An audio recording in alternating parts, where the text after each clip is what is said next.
आपल्या संस्कृतीमध्ये म्हटलंय चराचरामध्ये देव आहे. सिनेमामध्ये सई आहे माझ्या, तिच्याशी बोलताना असं वाटलं यार हिला असा सीन सांगा की हे तुला नाही करता येणार. पुष्कळ नावं आली ती हिंदीतली, पण मी क्लिअर होतो की हिंदीतली नावं नाहीच. नमस्कार, मी आहे तुमची आरची शशी सोनाली आणि आज स्टार्स कट्ट्यावरती आपल्यासोबत आहे देव माणूस या चित्रपटाचे दिग्दर्शक अर्थातच तेजस प्रभा विजय देवस्कर. तेजस, खूप स्वागत आहे तुझं स्टार्स कट्ट्यावरती. आणि खूप महिन्यानंतर, खूप वर्षानंतर तुम्हाला भेटण्याची संधी दिली आहे, कारण की मला आठवतंय की बकेट लिस्टच्या वेळेस आपल्या छान गप्पा झाल्या आणि त्यानंतर तू स्वतःला कामामध्ये इतकं व्यस्त करून घेतलं आणि काय काय काम केलेस त्यात आमच्या सगळ्या समोर येणार आहे. लव्ह फिल्मचाच वध होता. सो जेव्हा तुझ्यापर्यंत आला तेव्हा तुला हे क्लिअरली सांगितलंच होतं, म्हणजे वधचा हा रिमेक असणार आहे. क्लिअर आयडिया होती? रिमेक नाहीये हा, बरं अडॅप्टेशन आहे. मुळातच आमचा विचार हा होता की अडॅप्टेशन आहे, हे पण क्लिअर होतं की रिमेक नाहीये, अडॅप्टेशन आहे. आणि ते जेव्हा आपण क्लिअर मनात ठेवतो तेव्हा फिल्म मेकर म्हणून त्याच्याकडे बघण्याचा दृष्टिकोन बदलतो.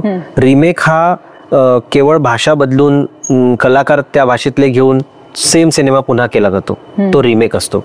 अडॅप्टेशन मध्ये तुम्हाला मूळ संकल्पना ती घेऊन त्याच्यावर बऱ्याच नवीन संस्कार करून एक वेगळी गोष्ट बनवता येते. या कथेमध्ये देव आणि माणूस यामधली सीमारेषा कुठे होती? नसतेच, आपण घातली असते ती. आपल्या संस्कृतीमध्ये म्हटलंय चराचरामध्ये देव आहे. दगडात पण देव असतो आपल्याकडे, माणसात देव असतो, आतमध्ये असतो, बाहेर असतो. तो काय म्हणजे त्याच्यात ती सीमारेषाच नसावी. खरं तर तो देवाचा माणूस कधी होतो आणि माणसात मध्ये देव कधी शोधायचा, हे खर तर त्यात बंधनं नसावी. आणि तेच याच्यातून मांडण्याचा प्रयत्न करतोय की देवाला पण देव पण सोडावं लागतं, माणूस पाहावा लागतो. आणि माणसाला कधीतरी देवाची जागा नाही घेऊ शकत, पण देवाचं काम मनुष्य जन्मामध्ये करावं लागतं. तीच ही गोष्ट आहे. वा, तुझ्या आयुष्यातला देव माणूस कोण आहे असं तुला? माझ्या आयुष्यात खरं खूप देव माणसं आहेत. म्हणजे माझे कुटुंब माझ्यासाठी खरंच देव माणसं आहेत. माझे आजी आजोबा, मामा, आई वडील, मला लहानपणी त्यांच्याकडून जे मिळालं दैवी होतं आणि मला असं वाटतं माझ्या घडण्यामध्ये त्याचा खूप मोठा हात होता. त्यामुळे म्हणजे मी खूप स्वतःला भाग्यवान समजेन की अशी लोक सुरुवातीलाच माझ्या आयुष्यात मला मिळाली. आणि फॅमिलीच्या व्यतिरिक्त जर म्हणशील तर कधीतरी असं वाटलं की अरे आपण म्हणतो ना की म्हण आहे बघ, देव माणसासारखा धावून आला तो माझ्या आयुष्यामध्ये. कितीतरी येतात. कधी कधी रस्त्यावरून जात असताना एखादा माणूस येतो आणि तो तुम्हाला सांगून जातो, काहीतरी पटकन मदत करून जातो आणि तो कोण असतो, कुठून आला असतो काहीच माहित नसतं. तर अशी कितीतरी माणसं आपल्याला भेटत असतात आणि खरं आपण त्यावेळेला त्यांच्याकडे तो देव माणूस आहे असं म्हणून बघत नाही.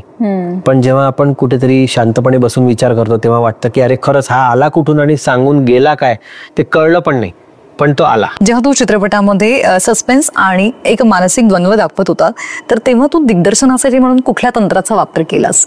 याच्यामध्ये ना रूपक वापरलंय मी. नंतर त्याला आपण म्हणतो की सिम्बॉलिझम वापरले. रूपक म्हणजे सिम्बॉलिझम असतं, पण त्याच्यातले 2-3 रूपक वापरलीत मी आणि ते जग उभं केलं मी. त्या जगामध्ये म्हणजे जसं वारकरी संप्रदाय आहे, वारकरी संप्रदायांचे स्वतःचे काही काय म्हणू शकतो प्रमाण गोष्टी आहेत की तुम्ही वारकरी जर असाल तुम्ही फॉलो केलं पाहिजे, करताच म्हणजे मनापासून करता. म्हणजे त्या कॅरेक्टरला आपसूक मी एका फॉर्म मध्ये टाकलेला आहे. तर तो फॉर्म मध्ये टाकण्याचा उद्देशच हा होता की ते कॅरेक्टर ऑटो डिफाईन व्हावं, है ना. म्हणजे आपण समजा म्हटलं क्रिकेटर आहे, त्याला क्रिकेटशी संबंधित गोष्टी आल्याच पाहिजे तरच तो क्रिकेटर आहे, तसं आहे ते. तर त्यामुळे हे कॉन्शियस डिसिजन होतं की वारकरी त्याला कॅरेक्टरला बनवायचं. त्यामुळे त्याच्यामध्ये काही गोष्टी आपसूक येतील आणि मग त्याच्या विरोधात जाणाऱ्या काही गोष्टी जर कराव्या लागल्या तर मग त्याच्यामधलं द्वंद्व तो कसा हाताळतो, योग्य अयोग्याचा विचार तो कसा करतो. तर ह्या म्हणजे हे एक गोष्ट केलं. प्लस ते जे काम आपण करतो, कर्म जे करतो ते दाखवायला कर्माचा म्हणजे कर्म कशाच्या थ्रू आपण दाखवतो त्याच्यासाठी जे आपण पॅरलल ड्रॉ केलेलं आहे त्यासाठी पण आम्ही याच्यामध्ये एक पर्टिक्युलर जग छोटंसं का होईना पण निर्माण केलंय. ते सिनेमात जास्त चांगलं कळेल. ऑलराईट. चित्रपटामध्ये एखादा कठीण सीन होता जो तुला असं वाटलं की मला किंवा कलाकारांसाठी तो कठीण डेफिनेटली नसेल पण तुला जाणवत होता की हा मला खूप कठीण वाटलं? नाही, कलाकारांसाठी पण कठीण होता. कारण काय असतं की सिनेमामध्ये ओव्हर द टॉप जाण्याची एक भीती असते की तुम्ही वास्तववादी सिनेमा करताना मध्येच काहीतरी फिल्मी वाटतं, अरे यार ये क्या ड्रामा दिखात है ना. तर ड्रामा इज वन थिंग, पण हे जे दाखवत आहेत ते मला आतापर्यंत दाखवल्या गोष्टीपेक्षा काहीतरी नॉट फिटिंग असं वाटतं. तर असे 2-3 सिक्वेन्सेस होते की ज्याच्यामध्ये मला ती एक काळजी घ्यावी लागली की आपल्याला लाईन क्रॉस नाही करायची. म्हणजे ते कॉन्शियसली बघितलेले सिक्वेन्सेस होते, बाकी सगळे ऑटो पायलटवर असतात कारण स्क्रिप्टवर काम झालं असतं, पण ते सिक्वेन्स होते. लावणी त्यातला एक भाग होता की लावणी काय होतं ना, लावणीमध्ये त्याला आयटम नंबर फार पटकन म्हणता येऊ शकतं, पण खरं ते आयटम नंबर नाहीये, ते आपल्याकडचं पारंपरिक नृत्य आहे, बरोबर. तर ते पारंपरिकता त्याच्यातली मेंटेन पण व्हायला पाहिजे आणि त्याच्यामधली जी सेन्शुअलिटी आहे ती वल्गर न होता सेन्शुअल वाटलं पाहिजे. तर हा पण एक खूप असा म्हणजे मार्जिनल एररचा भाग आहे तो, पण ते एरर नाही होऊ शकत, त्याच्यात झाली तर गडबड आहे. अगदी. देव माणूस मध्ये आलीच मी ही जी लावणी आहे, जी गाजती वाजती, त्याच्यावरती रील्स बनतायत आणि त्यामध्ये आहे चक्क सई तावडकर. तिचाही तो कम्फर्ट झोन नव्हता, पण तिने ती खूप सुंदर सादर केली आहे. तर सईनी येणं या लावणीसाठी त्या मागची काय स्टोरी आहे? ते माझ्या इन्स्टिंक्टिव्ह डिसिजन होतं असं मला वाटतं, कारण जेव्हा लावणीचा विचार झाला, लावणी असायला पाहिजे आणि लावणी असायला पाहिजे याचं दुसरं पण एक कारण आहे.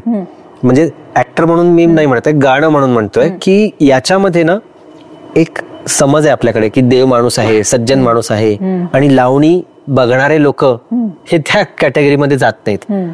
तर मला ते पण एलिमेंट या फिल्म मध्ये हवा होता की एकीकडे आम्ही पांडुरंगाचं भक्तिगीत भक्तिरसानी भरपूर असं गाणं दाखवतो आहे आणि दुसरीकडे लावणी पण आहे जी त्याच्या कम्प्लिटली आयरनीवाली आहे, त्यामुळे लावणी त्याच्यात होती आहे. म्हणजे आणि किती लावण्या बघितल्यात आपण मराठीत, शेकडोनी लावण्या बघितल्यात, मग नवीन काय देणार हा एक प्रश्न समोर आला. तर मी म्हटलं नवीन, मग व्हिज्युअल्स मध्ये नवीन असायला पाहिजे, कारण लावणीचा बाज आहे, लावणीचा ठेका आहे, तो तुम्ही ठेका काढून त्याच्यामध्ये समजा वेस्टर्न टाकलं तर मग ती लावणी राहतच नाही, त्यामुळे त्याला तुम्ही छेडू नाही शकत.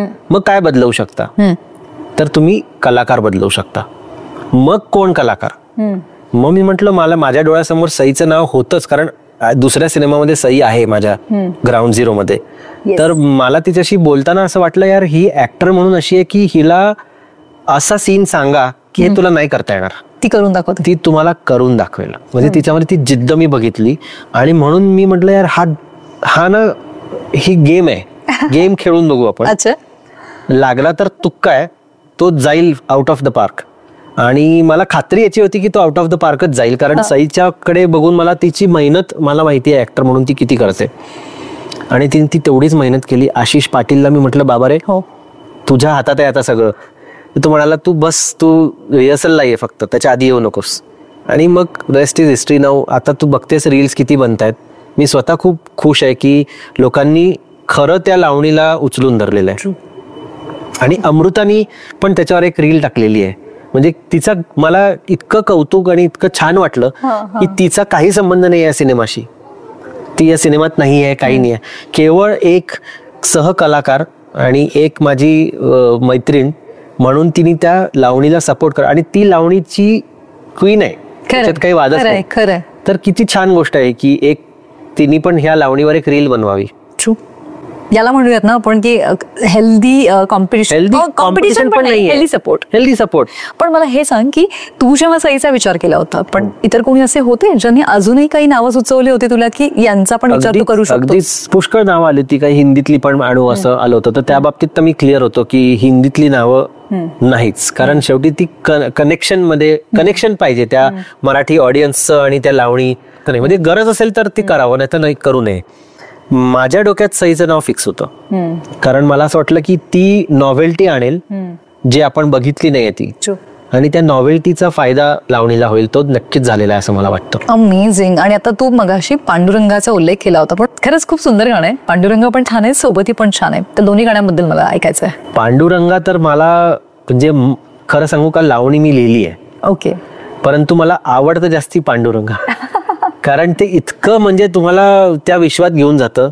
रोहननी इतकं सुंदर म्युझिक दिलंय, प्रशांतनी लिहिलेलं आहे, आणि सोनू निगमचा आवाज म्हणजे मला फॅन बॉय मोमेंट होती माझ्यासाठी. पहिल्याच ह्याच्यात ओके झालं, पहिल्या ह्याच्यात म्हणजे स्क्रॅचवर पूर्ण गाणं पण नव्हतं, पहिलं कडवं होतं फक्त.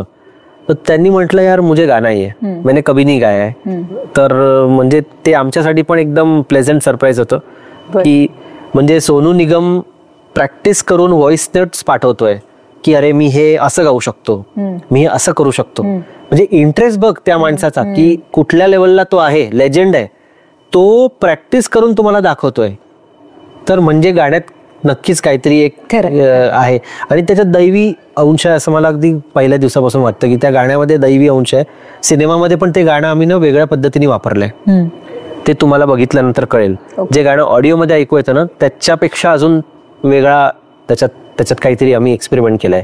अमेझिंग. तर ते गाणं बनलं आणि ते पहिलं गाणं म्हणजे आपसूक आलं की हे गाणं पहिलं रिलीज करायचं. आणि त्यांनी जो आपण एक सुरुवात करू ना छान त्या पूर्ण कॅम्पेनला, ती एक ट्रिब्यूट सारखं ते खूप छान झालं. म्हणजे आम्हाला त्याचा खूप अनुभव खूप छान आला. खूप छान. सोबतीबद्दल काय सांगशील? सोबती पण अतिशय गोड एक गाणं आहे. त्याच्यामध्ये सोबती जसा शब्द आहे त्या दोघांची सोबत ते दाखवणारं गाणं आहे. त्यांच्यामधलं रोमॅन्टिक गाणं आहे, पण ते रोमॅन्टिक म्हणजे कंपॅनियनशिप आहे. कारण आज 40 वर्षाचा आम्ही दाखवले त्यांचा संसार एकत्र झालेला आहे. 40व्या वर्षी तुम्ही 20लं रोमॅन्स नाही करत, पण 40 वर्षानंतरचा 60ला रोमॅन्स पण एक वेगळा रोमॅन्स असतो. एकमेकांची तुम्हाला गरज असते, एकमेकांच्या सगळ्या क्षणांमध्ये तुम्ही एकमेकांच्या सोबती असता. आर्या आणि शेखरनी त्यांनी ती गायलेलं आहे. आणि शेखरचा पण आवाज म्हणजे इतका सुंदर आवाज आहे. बरं तुम्हाला अजून एक गंमत सांगतो. शेखरनी आणि सोनूजींनी त्यांनी अभ्यास केला शब्दांचा. मला शेखरचं प्रोनाऊन्सिएशन पकडून दाखवा की तो हिंदी आहे, सोनू निगमचं प्रोनाऊन्सिएशन पकडून दाखवा की तो हिंदी आहे. माझं म्हणणं असं आहे की कलाकार म्हणून ते ग्रेट तेव्हाच होतात ना जेव्हा ते त्याच्यात घुसून काम करतात. आणि आम्हाला असं वाटलं की शेखरचाच आवाज याच्यासाठी परफेक्ट असावा, म्हणून आम्ही तोच आवाज पहिल्या दिवसापासून मनात ठेवला. सुंदर. आता 4 महिने झालेत, नवीन वर्ष सुरू, बरोबर. आता 5व्या महिन्यात आपण पदार्पण करणार आहोत. पण या 5 महिन्यात आलेल्या एकंदर मराठी चित्रपटांकडे आणि प्रेक्षकांनी त्याला दिलेल्या प्रतिसादाकडे बघितलं तर पुढचं वर्ष आपल्यासाठी निश्चितच खूप कठीण आहे असं वाटायला लागलेलं आहे. आणि त्यामध्ये अनुदान मिळणं बंद झालं तर बरं होऊ शकतं असंही सरांचा एक टेक आला होता की मी ते खूप आधीपासून म्हणतोय की अनुदान बंद करा. ती चांगली गोष्ट आहे, पण त्याचा नकारात्मक परिणाम पण होताना दिसतोय. ॲज अ फिल्म मेकर तू ह्या गोष्टीकडे कसं बघतो? जर अनुदान बंद झालं तर दिग्दर्शक म्हणून तुझ्या काय इमोशन्स आहेत? मुळात अनुदान कसं मिळतं ह्याच्याबद्दल जर का आपण विचार केला तर ज्या सिनेमांना बॉक्स ऑफिस वरती प्रॉफिट होत नाही त्या सिनेमांना अनुदान मिळतं. ठीक आहे. म्हणजे अनुदान मिळावं म्हणून जर तुम्ही सिनेमा करत असाल तर तुम्ही याचा अर्थ हा विचार करताय की मला बॉक्स ऑफिसवर सक्सेस मिळू नये तरच मला अनुदान मिळू शकतं, बरोबर. दिग्दर्शक म्हणून मी खरं हा विचार केला पाहिजे ना की माझा सिनेमा बॉक्स ऑफिसवर इतके पैसे कमवून जाईल की मला अनुदानाची गरज नाही पडणार. तर महेश दादा म्हणतोय ते काही अर्थी बरोबर आहे की त्या अनुदानाच्या आशेने येणारी लोक ही सिनेमा बनवायला येत नाहीयेत. काही लोक अशी असतात की जी जेन्युइन सिनेमा बनवतात आणि सिनेमा चालत नाही, चांगला असूनही त्यांना अनुदानाची गरज आहे, त्यांना अनुदानाने मदत होईल. पण बरीचशी मंडळी अशी असतात की जी सिनेमापेक्षा अनुदानाची आस ठेवून जास्त येतात. मग त्या ठिकाणी मला असं वाटतं सिनेमाला मारक ठरतं ते. त्यामुळे अनुदान देताना हा विचार घेताना सुद्धा करावा. तुम्हाला अनुदानासाठी सिनेमा बनवायचा आहे का बॉक्स ऑफिसवर चांगला सिनेमा बनवायचा आहे आणि तो तुम्हाला पुढे घेऊन जाईल म्हणून बनवायचा आहे. पॉइंट आहे. जेव्हा चित्रपट आपण बनवत असतो तेव्हा त्या चित्रपटामध्ये नायक असतो, खलनायक असतो. तर खलनायकाच्या दृष्टिकोनातून जेव्हा तू बघत असतो तेव्हा काय विचार चालू असतो? मग कार्डबोर्ड कॅरेक्टर्स नाही आवडत मला. म्हणजे कितीही मोठा असला आणि मला बघायला आवडत असला तरी माझ्या सिनेमात मी मोगॅम्बो नाही बनवू शकणार. कारण तो एक विलन आहे, तो एका अड्ड्यावर राहतो. बरं तो इतर वेळेला काय करतो असा एक प्रश्न आहे ना. एक अड्डा आहे, ड्रम्स ठेवलेत सगळीकडे, तर तो इतर वेळा काय करतो तिकडे? तर हा प्रश्न मला खूप पडायचा. त्याच्यामुळे माझे कॅरेक्टर्स विलनचे तसे नाही असू शकत. विलन आपल्या आजूबाजूलाच आहेत, आपणच विलन आहोत कोणासाठी तरी, कमी फार प्रमाणात असू पण आहोत.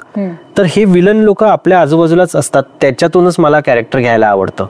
त्याच्यामुळे मला त्या विलनच्या कॅरेक्टरकडे बघताना मला असं वाटतं की प्रत्येकाला वाटलं पाहिजे अच्छा हा माणूस माझ्या आयुष्यात असा आहे, कुठेतरी कनेक्शन वाटलं पाहिजे, त्याची भीती पण वाटली पाहिजे की अनप्रेडिक्टेबल आहे. त्यामुळे ते विलन जे आहेत ते मी म्हणजे आता विलन तसं म्हटलं तर बकेट लिस्ट मध्ये कोणी विलन नव्हता. छत्रीवालीमध्ये एक असा फ्लेवर होता विलनचा, पण विलन नव्हता तो, एक जरा त्याला निगेटिव्ह शेड होता. पण त्याच्यामध्ये या दोन्ही याच्यामध्ये आणि देव माणसामध्ये म्हणजे की ती विलन मंडळीत ना त्यांची ह्युमन साइड पण आहे. म्हणजे ती माणसं आहेत आणि प्रत्येक माणूस फक्त वाईटच वागतो असं नाही आहे. तर ती जी त्यांचीच कमी का असे ना पण त्यांची जी एक सॉफ्ट साईड म्हणेन मी, ती समोर आली, डेलिकेट साईड, ती पण मी याच्यात आणलेली आहे आणि आणतोच. मला असं वाटतं की विलनला ती दिल्याशिवाय त्याचं डेप्थ क्रिएट नाही होत. त्याच्यामुळे त्याला मी प्रयत्नपूर्वक त्याच्यासाठी ते सीन्स डिझाईन करतो की ज्याच्यातून त्याची सॉफ्टनेस त्याचा जो आहे तो दिसेल त्या माणसाचा, तरच त्याच्यातला तो माणूस म्हणून आपल्याला 3D माणूस दिसतो, नाही तर तो 2D कॅरेक्टर, कार्डबोर्ड कॅरेक्टर होऊन जातो तो. ग्रेट, खूप छान वाटलं या सगळ्या गोष्टी जाणून घेताना. आणि तू जेव्हा एखादा चित्रपट बनवतो तेव्हा त्यामागे तुझा काय विचार असतो हे तू खूप छान पद्धतीने मांडलेस. छान वाटलं. भेटूया थिएटर्समध्ये. Thank you so much.